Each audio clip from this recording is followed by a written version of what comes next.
Mesdames, Messieurs, bonjour et bienvenue à tous sur ce nouveau numéro de l'émission Ambassadeur. Pour ce jour, nous avons un nouvel ambassadeur pour vous. Il s'appelle Martin Fanana. Il est photographe et il nous fait le plaisir de nous parler de son parcours et nous espérons que vous allez aimer cette interview avec lui. Suivez.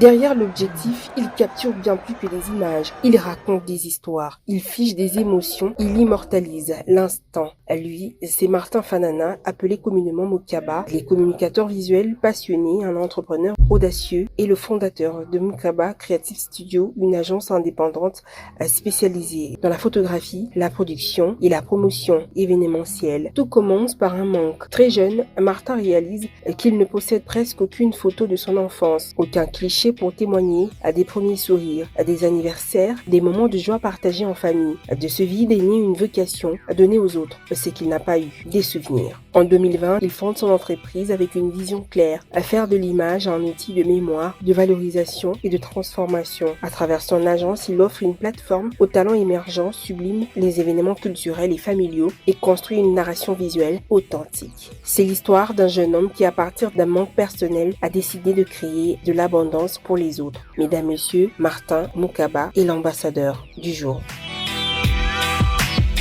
Présentez-vous. Je m'appelle Martin Fanana Moussé Sa Croyance, plus connu sous le nom de Mukaba.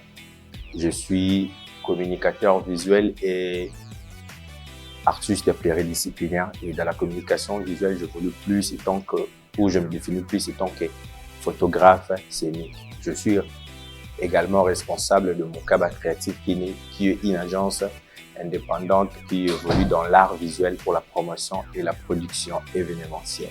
Retracez-nous votre parcours scolaire. En réalité, l'école primaire, l'école secondaire, je fais biologie-chimie. Et à l'université, normalement, je devrais aller à l'Académie des Beaux-Arts. Mais j'ai commencé par la médecine. Parce que ma mère me disait que parmi mes enfants, j'aimerais bien que je puisse avoir un médecin et un avocat. Alors, vu que j'avais fait la biologie-chimie, ma mère m'a proposé d'aller à l'université de Kinshasa pour faire la médecine. Et arrivé à la médecine, l'inscription, les démarches, nous sommes retrouvés plus de 1000 candidats et c'était compliqué avec les tests. Et après, ça n'a pas marché. Et je rentre à la maison, je réfléchis, j'ai dit à ma mère, maman, tu vois, et moi j'aimerais bien ce que je maîtrise faire à l'université. Et je me suis retrouvé à la faculté des lettres et sciences humaines dont je fais la science de l'information et de la communication. Et après, vu que j'étais passionné de la photographie, parce que moi et ma mère, on n'a aucune photo ou aucun souvenir de mon enfance. Je me disais pourquoi. Je disais parfois ma mère, tu m'as adopté ou bien parce qu'il n'y a pas de photos qui prouvent que c'est toi qui m'a donné vie. Et donc sur base de ça que je me suis retrouvé plus tard dans la photographie, mais j'ai évolué à l'université de Kinshasa comme communicateur. Je fais la science de l'information et de la communication et plus tard option multimédia. Pouvez-vous nous raconter la jeunesse de Mukaba Creative Studio? Avant de créer Mukaba Creative, déjà j'ai évolué dans une agence de production visuelle ou carrément de photographie, de King Production. C'est une agence qu'on a créée avec des amis. Vu que moi j'étais attiré par la photographie et tout, on a créé une agence. Et il y avait de mésententes où chacun avait ses ambitions. C'est ça qui m'a poussé de créer Mukaba Creative qui évolue aujourd'hui et on a un studio de photographie ou de production audiovisuelle. On a commencé le 26 décembre 2020 jusqu'à ce jour qu'on a commencé avec Mukaba Creative pour la production audiovisuelle. Le 26 décembre 2020 que nous avons lancé officiellement Mukaba Creative et à l'époque, on évoluait comme étant des indépendants, comme étant de freelance. On ne dépendait que de projets ou des appels ou de prestations. Mais aujourd'hui, on a quand même un bureau, on a quand même un studio créatif que nous pouvons évoluer sans pour autant dépendre des clients. Mais on a aussi des projets que nous développons où nous accompagnons des entreprises ou de PME pour travailler avec eux sur la communication qui engage ou qui fait en sorte qui renforce leur communication. Qui vous a acheté votre premier appareil photo? Je pense pas que c'est mon père. Je me rappelle, j'étais en GD. En GD, je crois 2019 à l'université de Kinshasa. C'est la première fois que j'ai eu une conversation entre hommes mon père et moi. Parce qu'à la base, je me rappelle, mon père, c'était comme pour Kunania, quand mon père est à la maison, je dois être dehors. Quand mon père est dans la chambre, je dois forcément être au salon. Alors, ma mère me disait souvent que c'est votre père, Bobanga Etiwapi. Il faut parler avec lui. Et en 2019, c'est la première fois que j'ai eu la conversation avec mon père. Je lui ai dit, papa, tu vois, si tu m'achètes aujourd'hui une caméra, je vous promets de ne plus rien vous demander. Donc, vous prendrez juste la charge de me payer les frais académiques. Avec cet appareil photo, je vais m'occuper de tout. Il m'a dit, c'est vrai, je me rappelle, à cette époque, il m'a remis $350 et c'est sur base de ça que j'ai acheté une caméra Canon 60D. Je commençais avec ça, donc le premier appareil photo, c'est mon père qui me l'a acheté parce que je l'ai convaincu, s'il m'achète ça, donc je serais plus une dépense ou une charge pour lui. C'est comme ça que ça a commencé et jusqu'à ce jour, je vis dans ce métier. Quelle est la plus grosse difficulté rencontrée à vos débuts? Je pense que c'était vraiment difficile pour moi, tu vois. Moi, je pense aujourd'hui que la famille a un très grand rôle à jouer dans le panissement des enfants ou de moi, ça n'a pas été le cas. Moi, je me rappelle quand j'étudiais à l'INIKIN, j'ai commencé avec la photographie. Mon frère disait à ma mère que vous lui payez des frais académiques justement pour devenir photographe. Alors que moi, je savais que la photographie était juste une branche dans la communication. Moi, je voyais très, très, très loin. Moi, je prévois où je me vois plus tard devenir comme un directeur artistique. Alors, le métier de directeur artistique, c'est un métier de pluridisciplinaire. Donc, il faut avoir de la connaissance sur la photographie, la vidéo, les designs et tout. Donc, c'était un peu ça. C'était pour moi difficile jusqu'à ce que j'ai convaincu mon père. Pour mon père, c'était juste de me débarrasser avec moi. C'était ça, je t'achète une caméra et puis c'est fini, toi et moi. Mais après, lorsque j'ai commencé à travailler, couvrir les événements prestigieux, mon père me voyait parfois à la télévision. C'est comme ça qu'ils ont pris ça au sérieux. Donc, pour moi, je pense que la plus grande difficulté, c'était l'accompagnement familial. Pour moi, c'est juste ça. Parce que parfois, je me dis aussi les pensées positives et négatives, c'est tout ça qui m'a permis de booster mon engagement ou ma vision dans ces domaines ou dans ces métiers. Donc pour moi, si je dois parler de la difficulté, je pense que c'était l'accompagnement au niveau de la famille. Et pour moi aussi, je me dis, pour moi, ma réussite a commencé le jour où mon père m'a appelé Mukaba. Parce que c'est un nom, c'est un surnom que on m'a surnommé dans la rue. Mais après, lorsqu'il fallait créer une agence, j'étais en train de trouver un nom. Les gens m'appellent déjà Mukaba, pourquoi pas essayer avec Mukaba Créative. C'est comme ça parce que le nom de Mukaba vient, vu que je suis rappeur, je commençais dans les rap avant d'entamer la photographie et autres. Vu que je suis rappeur, c'est pour ça que j'ai donné le nom de Mukaba Créative. Avez-vous des photographes qui vous inspirent? Pour aujourd'hui, je dirais oui, mais avant de débuter, moi, je dois préciser une chose. Moi, je n'ai pas un mentor. Moi, je ne suis pas un mentor, quelqu'un qui m'a accompagné dans mes débuts. Non, parce que si je dois forcément parler de mentor, je parlerai de YouTube. Parce que moi, j'ai tout appris sur Internet. J'ai tout appris sur Internet. J'avais pas de mentor. Mais aujourd'hui, il y a quand même des gens que j'apprécie beaucoup. Plus je suis de photographes nigériens que j'apprécie beaucoup. Et aussi, il y a les autres au niveau local et congolais que j'apprécie leur travail aussi. Actuellement, il y a beaucoup de photographes en RDC. Quelle politique avez-vous mis en place pour faire face à la concurrence? Premièrement, je me suis identifié comme étant photographe scénique. Parce que la photographie, c'est vaste. Moi, j'ai toujours tendance à dire que la photographie, c'est comme la médecine. La médecine, c'est la chirurgie, c'est la pédiatrie et autres. C'est comme aussi la photographie. Il y a la photographie, le photographe de mariage, le photographe de riz, le photographe de voyage. Moi, je m'identifie comme étant photographe scénique. Il a fallu trouver un angle où c'est spécialisé pour accueillir peut-être beaucoup de marchés ou autres. Donc, moi, je m'identifie comme étant photographe scénique, qui est la photographie qui est tout liée à la scène, concert, spectacle, théâtre. C'est pour ça, vu que je me suis identifié, c'est aussi ça qui m'a permis. J'ai évolué dans ces secteurs qui m'ont permis quand même d'accueillir ou d'avoir beaucoup de marchés et autres. Peut-on dire que vous vivez de la photographie? Exact. Moi, je dirais que c'est ça, mais aussi, ça dépend aussi de la discipline. Parce qu'on ne peut pas évoluer dans peu importe les secteurs sans discipline. c'est la discipline, l'économie et aussi il faut entreprendre parce qu'en dehors de la photographie, je suis aussi dans les e-commerce et autres business. Et pour l'instant, je pense aussi investir dans l'immobilier et dans l'agriculture. Quel rôle joue la communication visuelle dans la société actuelle? Moi, je dis toujours, moi étant que photographe, moi je suis créateur de souvenirs. Je suis créateur de souvenirs. Je pense que la photographie a un grand rôle si nous voulons peut-être donner un exemple pour le mariage. Madame, aujourd'hui, si vous vous mariez, la robe, vous allez louer. La salle, vous allez louer. La musique, vous allez louer. Donc tout ça, c'est juste pour une seule journée. Mais la photographie va rester. Donc ce sont des souvenirs. Moi, je pense qu'avec l'apport de la technologie, l'intelligence artificielle et autres, je pense que la photographie a un grand rôle à jouer dans la communauté actuelle, parce que je pense que ce sont des souvenirs qui restent, parce que le souvenir est lié à notre histoire et le souvenir est lié à notre culture aussi. Les photographes congolais ont-ils des réseaux?